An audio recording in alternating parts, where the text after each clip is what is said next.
I've been wanting to do this for a while. Shout out to guys like Chase on Two Wheels, Do It With Dan, Yummy R6, 650 Ib, and a bunch of you other guys out there, Cycle Cruiser, for example. A bunch of you guys have really inspired me to not only start riding again, but to do some motovlogs.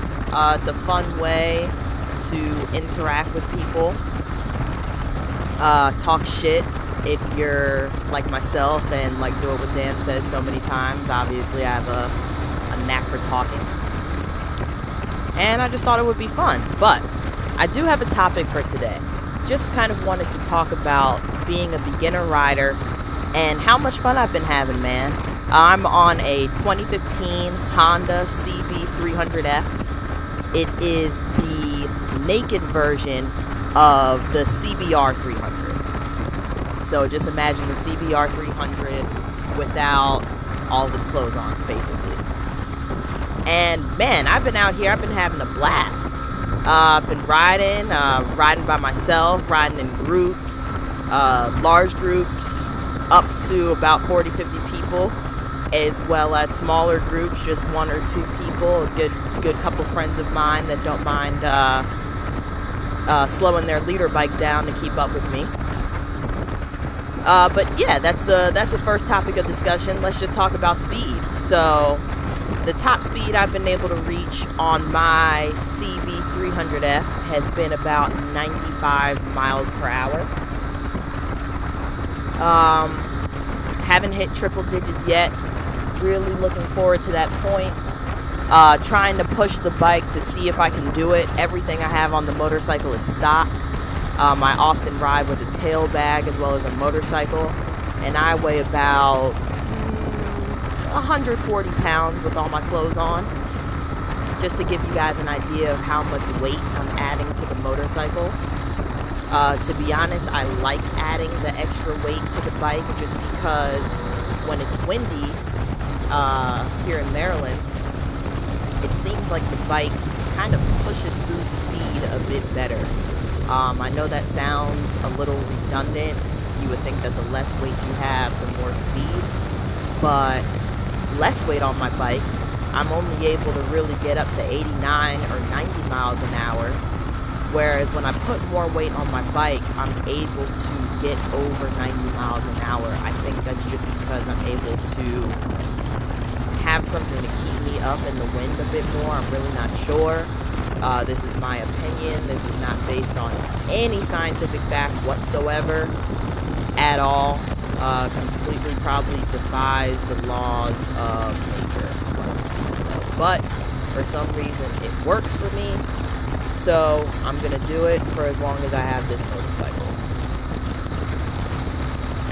Why did I get a 300? Technically, the CB300F is 286 cc's, I believe. So compared to the R3, which is Yamaha's entry-level sport bike, the R3 is 320 cc's, meaning that it's going pretty well over 100 miles an hour.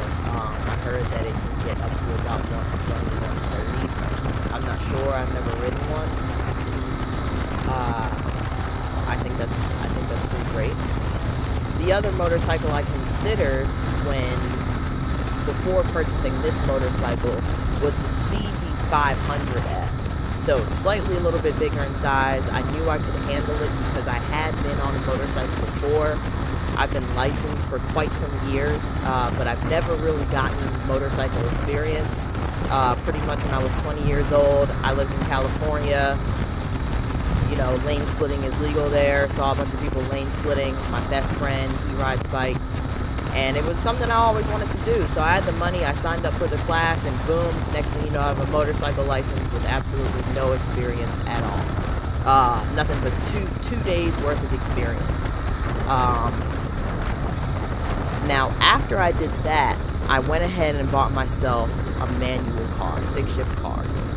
That helped a bit in understanding how to ride a motorcycle.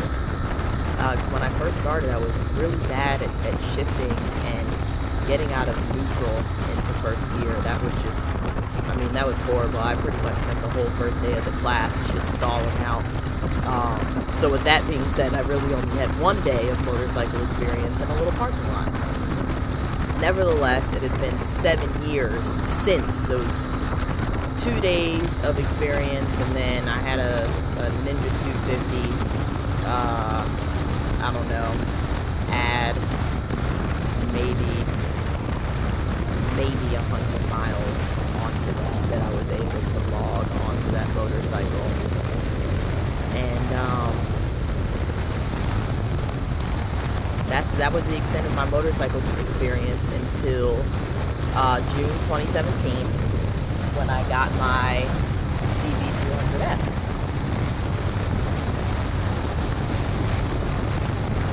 I don't know. I think it's pretty cool. I have a lot of fun. Like I said, I go out and I ride with a ton of people. I'm able to keep up with people at those speeds, believe it or not. Sure, you have people that are, you know, on leader bikes going damn near 200 miles an hour. But at the same time, you're not able to ride at those speeds consistently. And that's what you have to remember as a new rider. People will push you to get a bigger bike. However, those bigger bikes, you're not able to sustain the capabilities that they can do during an entire ride. For example, if you're going on the back roads, you know, just having fun doing some twisties, you're not going to be full throttling it, you know, nowhere near it at that. So that's where having my bike is great, because it was something that was affordable. It was something that I felt I could keep up with in terms of the weight and the speed and just my comfortability. It's a very forgiving motorcycle. There's been a couple occasions where I thought I was going to drop the bike because I was in new situations, basically. Not even anything that was too scary or anything that I couldn't handle. But just normal situations that happen when you're out riding. You know, you could be a new rider or an experienced rider, but as a new rider, when you get into situations, those situations are going to be new. You have to gain experience as to how to operate your machine when you get into situations that are unfamiliar. For example, I was riding the other day. I thought I was going to go down because I had to slam on my brakes, and I did so incorrectly, which caused me to fishtail. And when I say I fishtailed, I mean I was fucking the back of my bike was all over that lane, just skidding back and forth. You would have thought I was trying to do some crazy type of burnout, but holy shit, it was definitely scary as a new rider. Now, since that fishtail, I've actually fishtailed on this bike a few times, and that's why I like doing things like, you know, motovlogging, because you get to talk to people about what you're doing and they can give you tips. And it turns out that I was slamming on my rear brakes too hard without gradually applying my front brake at the same time. Someone informed me that if I apply, you know, consistent pressure to both of them at the same time, that I shouldn't be fishtailing. So once that advice was given to me, I was able to apply it. And I personally think the brakes on my bike just aren't that great. But nevertheless, I was able to stop safely without fishtailing. And it was great. It was great to just get that confidence in knowing that, you know, hey, I can still be taught on this bike. And it's great to have a machine that I am nowhere near afraid of. And for those who can't tell by my voice, I'm a female. I'm a young woman. I'm 27 years old.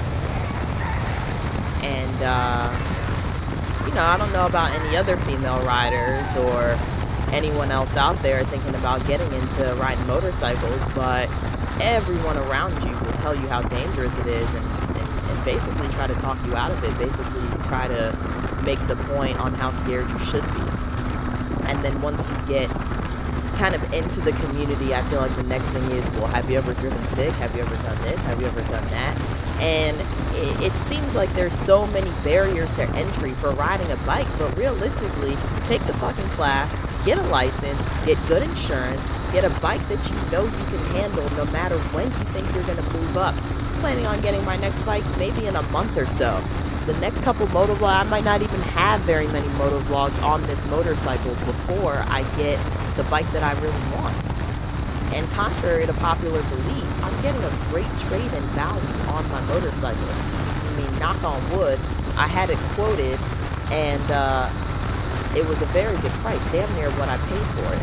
So I feel like, you know, ever since I got that quote, I feel like I'm riding around on a loaner bike, so to speak. Because it's just serving the purpose of having value, having additional monetary value for me to trade in and put towards my new motorcycle, which will most likely be a 650. You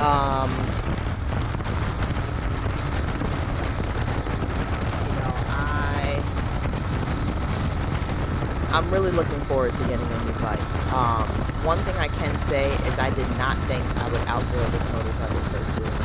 I thought it would be able to reach speeds that I would be a little bit afraid of, but as soon as you get on the bike and you really start working and learning as much as possible and playing around with the machine, I mean, I even got some tools and took some stuff apart and really just felt the weight on everything.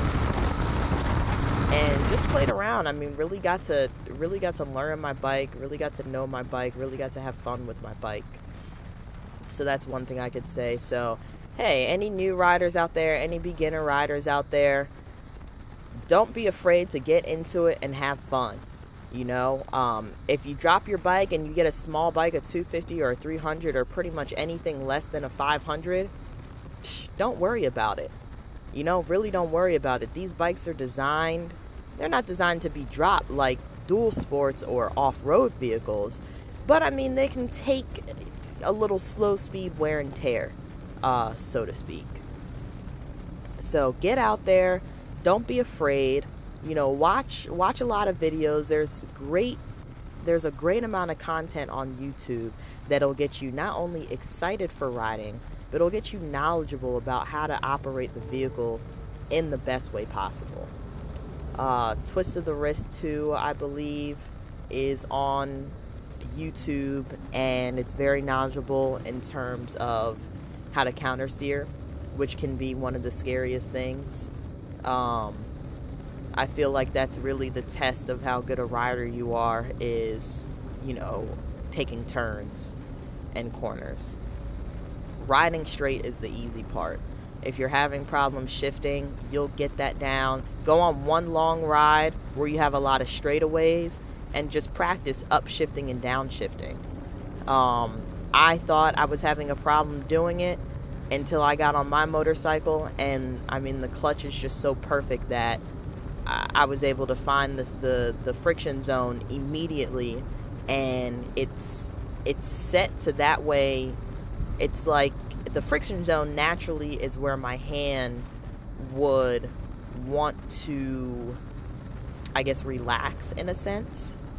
So not all the way open as if I'm not on it, but if I'm just naturally, just casually squeezing something, not putting too much effort into it, I can pretty much just use the strength of my fingers instead of having to grab it with the strength of my entire hand like the bike that I learned on. So if you're having problems with anything, you know, hop on a different motorcycle and see if it's different, because it may not be you, it may be the bike. That's another thing with getting a motorcycle. Unless you get a used bike, like if you're going to the dealership and you're getting a bike, more than likely they're not going to let you test drive that motorcycle. So you really have to do a lot of research, sit on the bike, see what the weight feels like. That was another reason why I didn't go with the 600. I sat on a 600 and I could barely hold the weight of the bike.